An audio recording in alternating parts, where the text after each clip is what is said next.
Salut à tous, aujourd'hui on va parler de la reproduction chez le cochon d'Inde. Je vais vous parler de la reproduction, du système reproductif et comment reconnaître un mâle ou une femelle. Juste avant, je vous présente Macao, femelle Havane avec tache de crème, et Morito, mâle Havane et fauve, et leurs trois petits qui ont bientôt 1 mois. Alors la reproduction. La femelle doit être âgée de moins de 11 mois lors de la naissance de ses premiers petits. Chez le cochon d'Inde, en effet, la symphyse pubienne de la femelle est une articulation mobile et flexible. Avant cet âge, afin de faciliter le passage des bébés qui, comparés à la taille de leur maman, sont très gros.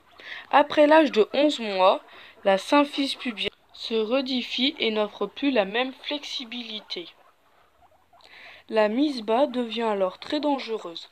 La femelle ne doit pas être trop jeune et trop faible. Une femelle doit peser 750 g minimum, mais plus de 800 g, c'est mieux.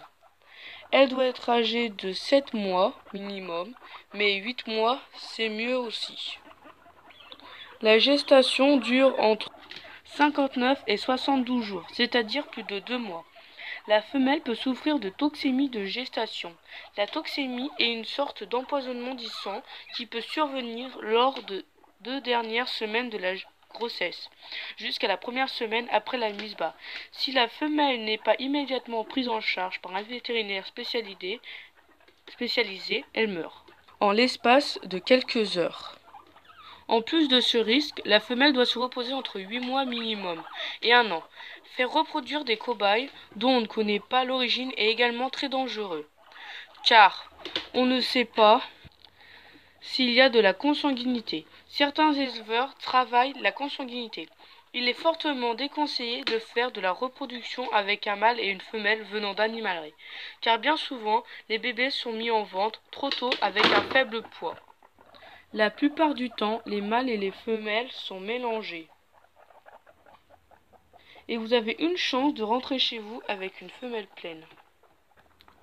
Il existe des races ou marquages à problème. Les Rouens et les Dalmatiens sont porteurs d'un gène létal. Si par exemple on fait reproduire un mâle Rouan avec une femelle Rouane, leur bébé leur progéniture sera constituée que de bébés mort-nés, ou qui mourront juste après la naissance ou qui souffriront de malformations, pattes ou yeux manquants. La même chose se passe lorsqu'on fait reproduire des dalmatiens entre eux et lorsqu'on croise un Rouan avec un dalmatien. On peut aussi rencontrer un problème avec les cobayes UPL blancs. En effet, le blanc est une couleur écran qui dissimule parfois un marquage Rouan ou un dalmatien. Par conséquent, il ne faut jamais croiser des Rouans dalmatiens et blancs ensemble ou entre eux. Il faut aussi savoir que dans certaines lignées, la reproduction des femelles satin risque souvent de leur coûter la vie. En effet, le gène satin implique que les poils sont très fins, mais aussi ce qui est moins visible, les os, ostéodystrophie. Ainsi, pendant l'allaitement, une femelle satin subit une chute importante du taux de calcium dans le sang. C'est ce qu'on appelle l'hypocalcémie. Pour résumer, les muscles ne reçoivent plus assez de calcium et finissent par ne plus fonctionner. La femelle entre alors en hypothermie et meurt en quelques heures. Apparemment, ce problème ne concernerait que certaines lignées européennes et n'existerait pas aux États-Unis où la sélection a été faite différemment. Mais la précaution, il est recommandé de ne pas faire de portée à une femelle satin à moins d'être un éleveur très expérimenté. Juste avant de continuer la vidéo, je vous présente une autre petite famille. Alors, la mère, Mia, elle est Havane et crème. Et ses 4 petits, ils ont bientôt 3 mois. Et le père, c'est le même que l'autre de tout à l'heure, Morito. Bon, alors, la naissance. Lors de la naissance, la symphyse pubienne est ouverte de 22 mm environ. Ce moment magique intervient souvent en votre absence, dans la nuit ou tôt le matin. La femelle se tient alors debout sur ses quatre pattes, légèrement écartées, l'arrière-train levé. Quand le premier petit pointe le bout de son nez, la femelle passe son nez entre ses pattes arrière et déchire la poche fœtale pour lui permettre de respirer. Puis, elle le saisit avec ses incisives et le tire pour le dégager. Les bébés suivants arrivent parfois trop vite en laissant peu de temps à la mère pour déchirer toutes les poches, afin de leur permettre de respirer. Elle finit par lécher un de ses petits pour les nettoyer, s'imprégner de leur odeur et de les imprégner de la sienne. En tout, la mise bas aura duré environ 30 minutes. La plupart du temps, tout se passe très bien, mais parfois la maman rencontre quelques problèmes. Un bébé trop gros, ou se présentant par le siège, un ou plusieurs bébés mort-nés, elle n'arrive pas à mettre ou bas ou est dépassée par les événements. Dans ce cas de figure, le vétérinaire en urgence reste votre meilleur allié. Le développement des petits. Les petits cochons d'Inde pèsent entre 50 et 130 grammes à la naissance. Il est étonnant de voir à quel point ils ressemblent à des adultes en miniature. Ils naissent entièrement formés, les yeux ouverts, avec tous leurs poils, griffes et dents définitives.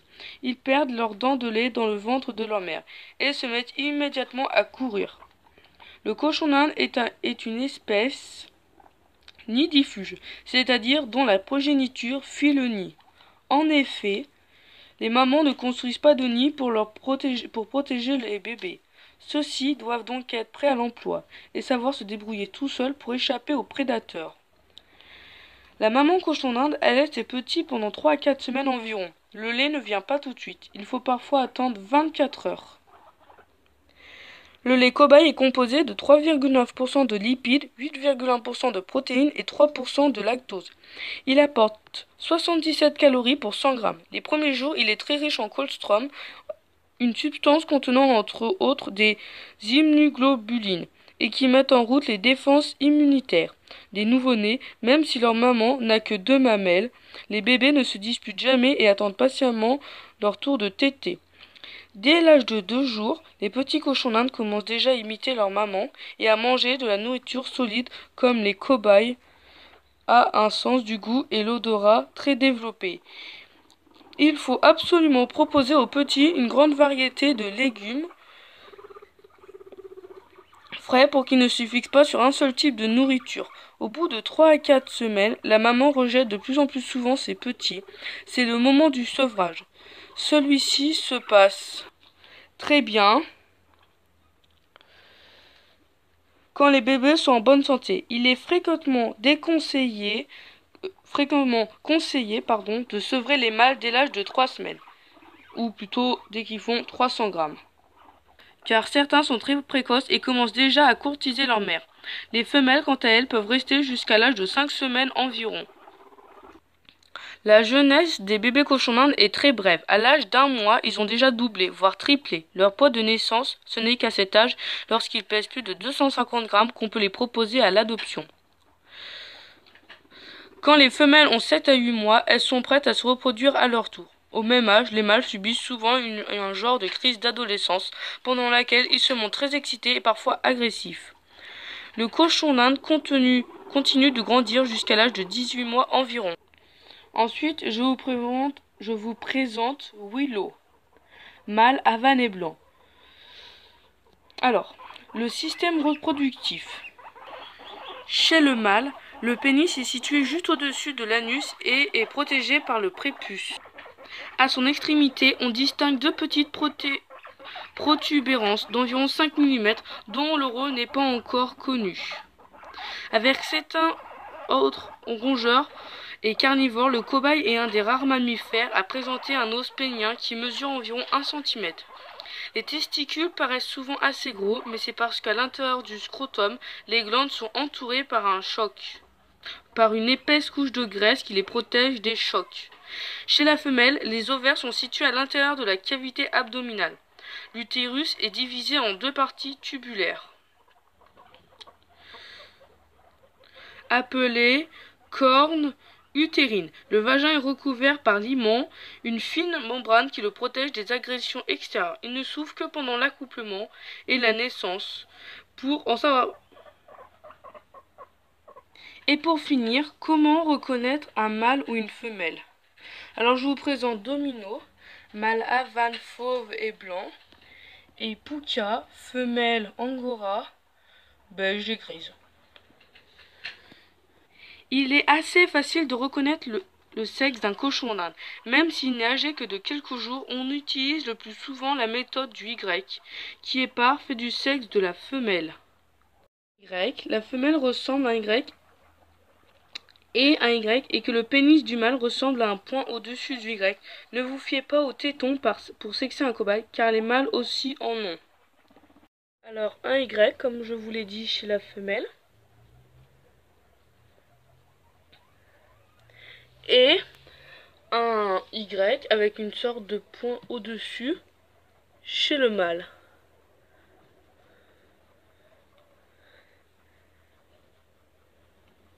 Voilà, j'espère que la vidéo vous aura plu.